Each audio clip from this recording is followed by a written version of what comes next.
요한계시록 성공부 18번째 시작합니다. 지금은 11장 3절에서 14절까지 두 증인의 사명에 대해서 함께 생각해 보고자 합니다. 두 증인이 의미는 무엇이고 두 증인이 우리에게 주시고자 하는 메시지가 무엇인지 함께 살펴보도록 하겠습니다. 힘센 천사가 이제 갈대를 주면서 42달 동안 성전 바깥 마당은 이방인들이 짓밟을 것이라고 말씀을 했죠. 성전 측량에 대해서 말씀을 합니다. 그리고 나서 그 다음 구절에 이렇게 말합니다. 내가 나의 두 증인에게 권세를 주리니 그들이 굵은 베옷을 입고 1260일을 예언하리라. 두 증인이 나타나고 있습니다. 성전과 제단과 이 안에서 경배하는 자들을 측량하고 하나님께서 그들을 보호하시죠. 그러나 성전 바깥마당은 42달, 1260일 동안 이방인들에게 짓밟힐 수 있도록 하나님이 허용하십니다. 여기서 42달, 1260일에 대해서 공부했죠. 종말 기간을 말하고 있는 것입니다.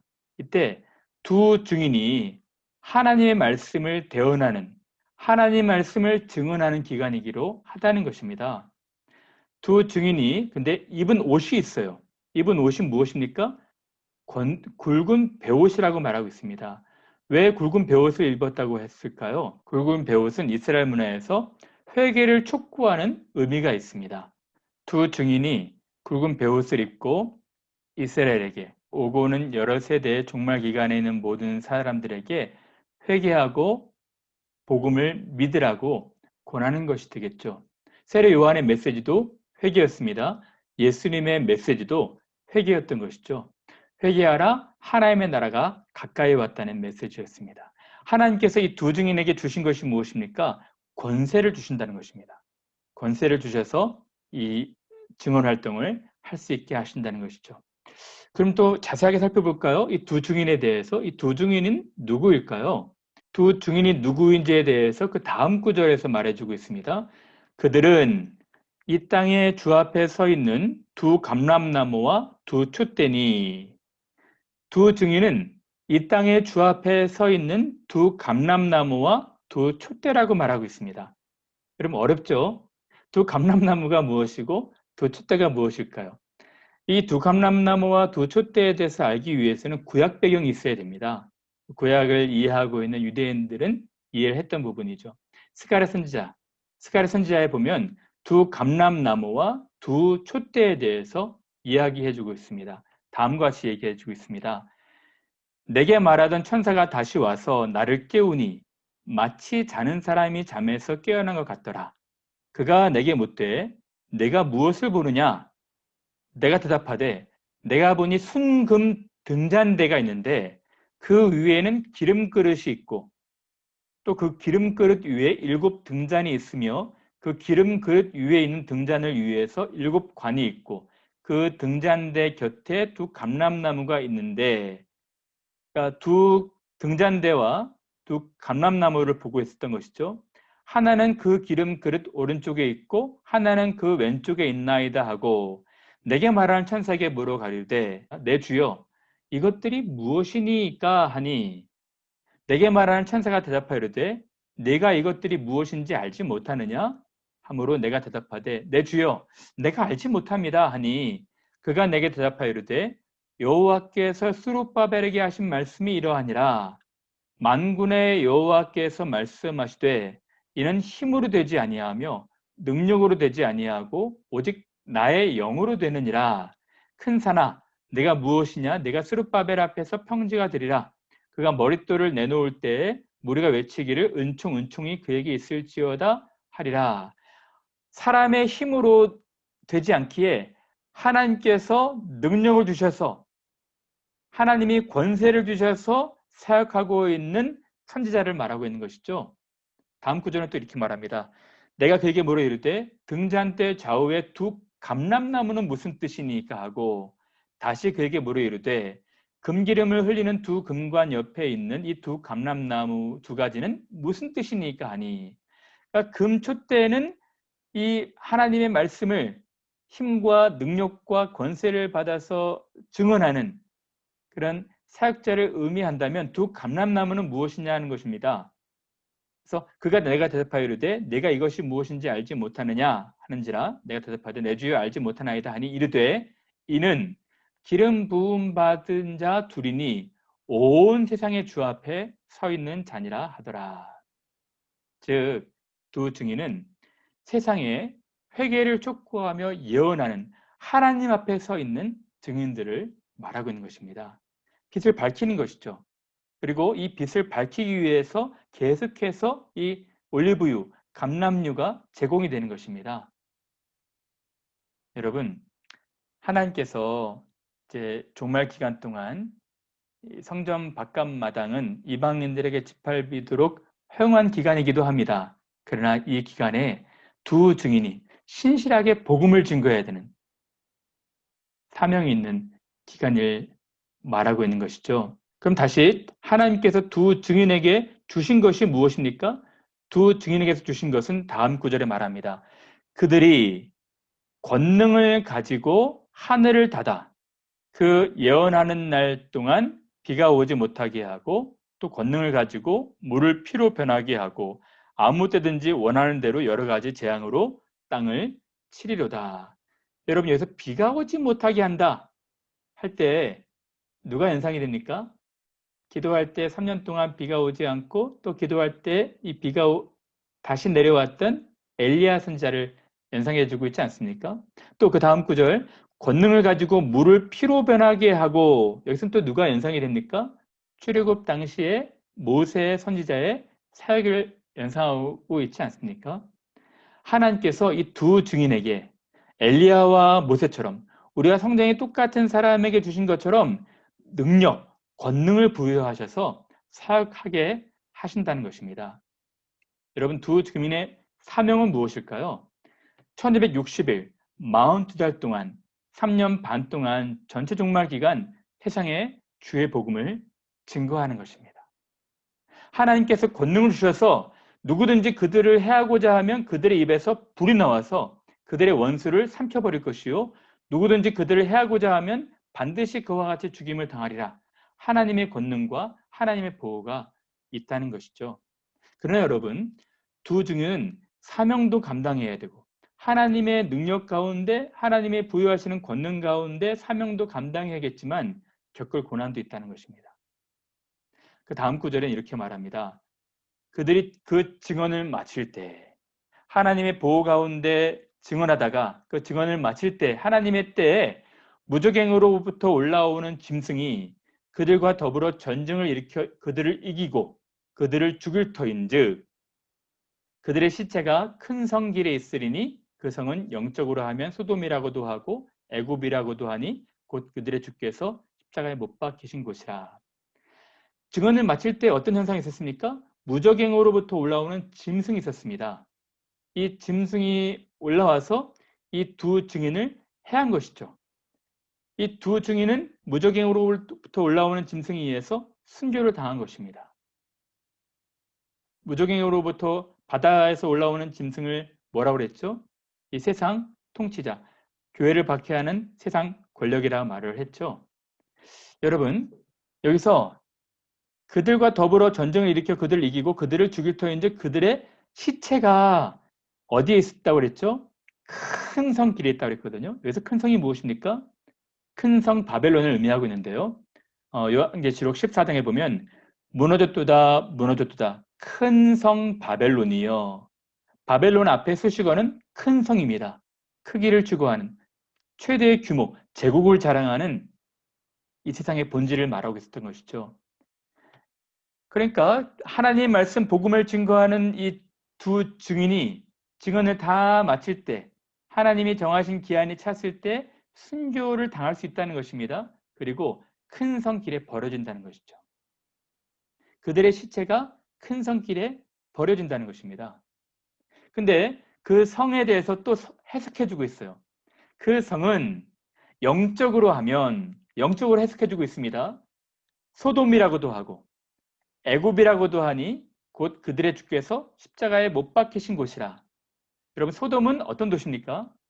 소돔은 음란한 도시였죠. 하나님을 대적하는 도시였습니다. 의인 10명이 없는 불의한 도시였어요. 애굽은 어떻습니까? 애굽도 하나님의 백성들을 430년 동안 노예로 부린 하나님의 대적으로 대표적으로 상징이 되죠. 그러나 여러분, 흥미로운 것은 곧 그들의 주께서 십자가에 못 박히신 곳이라.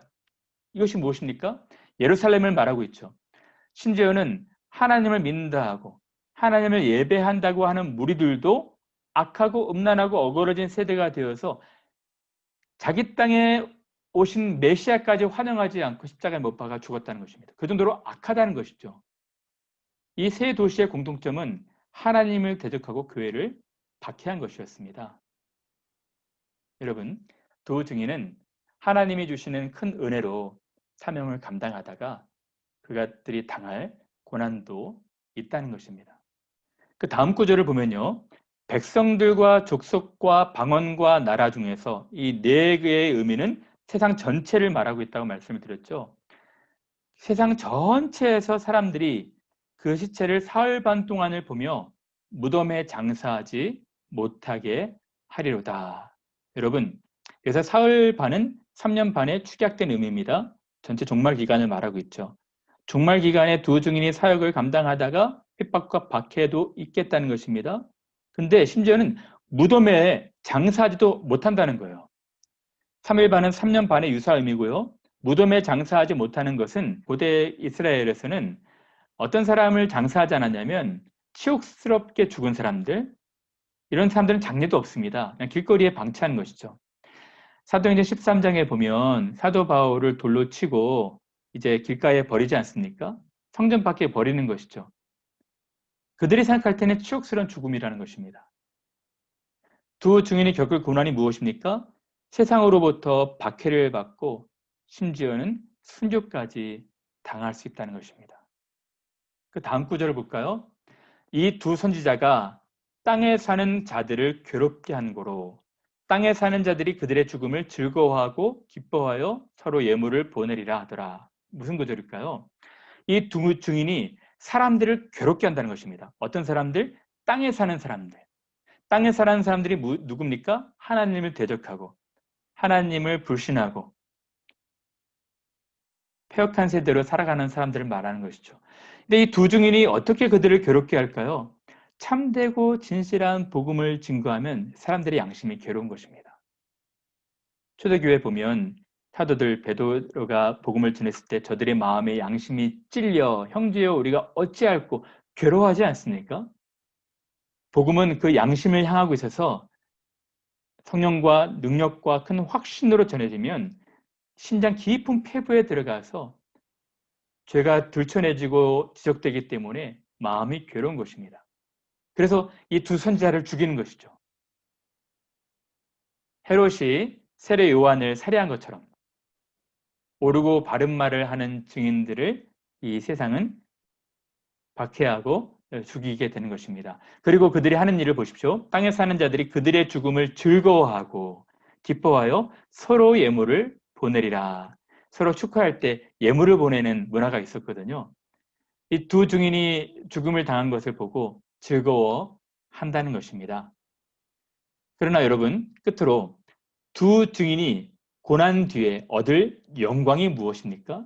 비록 그들은 순교를 당했을지라도 그들이 얻은 영광이 있다는 것입니다. 그 영광은 결국 영광스러운 부활, 승천이 그들에게 있을 것이고 그 뒤에는 수많은 사람들이 복음으로 회심하는 역사가 있게 된다는 것입니다.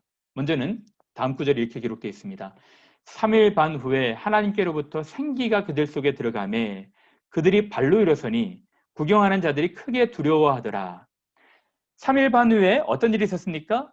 하나님께로부터 이 생기가 이 두 증인, 죽은 사람들에게 들어갔어요. 그래서 그들이 어떻게 됩니까? 발로 일어서니 구경하는 자들이 크게 두려워하는 것입니다. 여기서 이 생기는 두 가지를 말하고 있는데요. 첫 번째는 흙으로 빚어진 아담에게 부어진 생명, 그리고 두 번째는 에스겔 37장에 나오는 마른 뼈가 살아나는 그때 불어넣어진 생기. 여기서 말하는 생기는 두 번째를 말하고 있습니다. 생기가 그들 속에 들어가매 죽어있는 것 같은 그 현상에서 다시 마른 뼈가 살아나는 것처럼 부활하는 그 은혜가 있다는 것입니다. 그 다음 구절에 큰 음성이 있어 하늘로부터 큰 음성이 있어 이리로 올라오라 함을 듣고 그들이 듣고 구름을 타고 하늘로 올라가니 그들의 원수들도 구경하더라. 이것은 승천을 말하고 있었던 것이죠.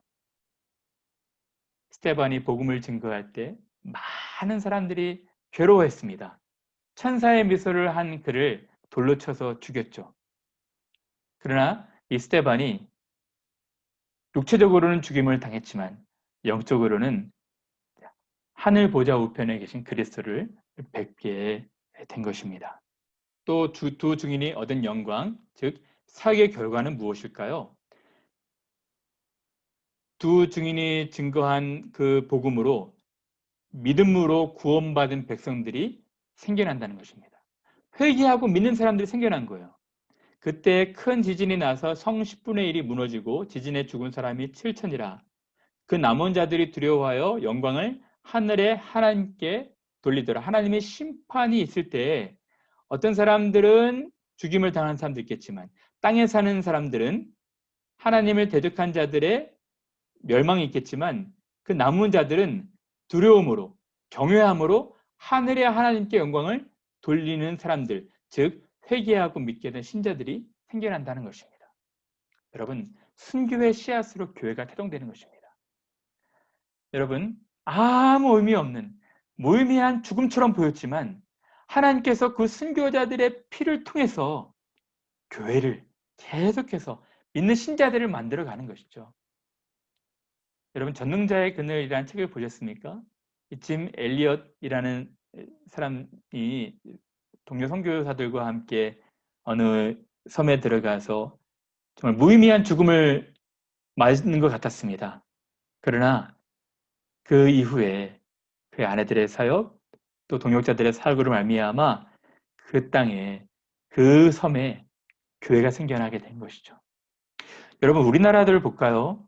우리나라도 일제강점기 때 교회가 많은 박해와 핍박 가운데 있었습니다. 주기철 목사님 같은 순교자들의 피가 있었던 것이죠. 그들은 의미 없이 죽어가는 것 같았지만 그들의 순교로 말미암아 이제 한국교회가 하나님 은혜 가운데 열매로 풍성한 결실로 자라나게 된 것입니다. 사랑하는 여러분, 이런 은혜가 있게 된 것이죠. 여러분, 이제 그러면 11장 전체 성전 측량 두 증인이 주는 교훈에 대해서 함께 보고 마치겠습니다. 처음 살펴봤던 것은 성전 측량이었습니다. 갈대를 주면서 성전과 제단과 경배하는 자들은 측량하되 바깥마당은 측량하지 말고 그냥 둬라. 하나님께서 이 기간을 핍박받고 박해받는 기간으로 하나님께서 허용하신다는 것이죠. 그러나 분명히 하나님께서 그들의 피를 신원해주는, 응답해주는 때가 오게 될 것입니다. 그것이 요한계시록이 말씀하고 있는 메시지죠. 하나님이 예루살렘 성전된 우리를 보호하실 것입니다. 하나님이 친히 성곽을 보호하실 것입니다. 그러나 이 박해와 핍박 가운데에서도 이 우리들이 해야 될 사명이 있다는 것입니다. 그것은 아직 복음을 믿지 못하고 회개하지 않는 사람들에게 복음을 증거하고 회개를 촉구해야 한다는 것이죠.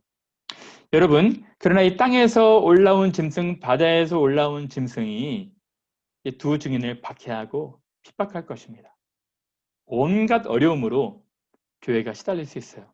그러나 하나님께서 교회를 보호하실 것입니다. 종말의 기간에 교회는 여러 가지 형태의 어려움이 있을 수 있습니다. 그러나 하나님 말씀을 신실하게 증거해야 되고요. 그 증언의 결과로 하나님께서 영광 가운데로 우리를 이끄실 것입니다. 증언하는 동안에도 하나님의 놀라운 도우심과 위로하심과 보호가 있게 될 것입니다. 여러분, 요한계시록은 우리들에게 하나님의 풍성하신 계획을 말씀해 주고 있습니다. 초대교회 때나 중세, 근대, 현대 모든 교회 시대에 어려움이 있었습니다. 그러나 동시에 하나님의 선하신 인도와 은혜 주심이 있었던 것이죠. 오늘은 어떻습니까? 저는 오늘을 살아가는 이 시대에 교회가 너무 어려운 시대라 생각이 됩니다. 그러나 여러분 희망을 잃지 마십시오. 하나님이 함께 하실 것입니다. 지금은 많은 사람들이 교회를 비난하고 손가락질하고 또 교회를 박해한다 할지라도 하나님이 허용하신 기간입니다. 이제 하나님의 때에 하나님께서 모든 것을 회복시켜 주실 것이고 궁극적으로는 승리로 이끄실 것입니다. 이것을 이것을 듣는 여러분들이 소망 잃지 않으시고 더욱 믿음으로 주어진 기간에 복음을 증거하면서 영광 가운데 하나님의 나라를 맞이하시기를 바랍니다. 감사합니다.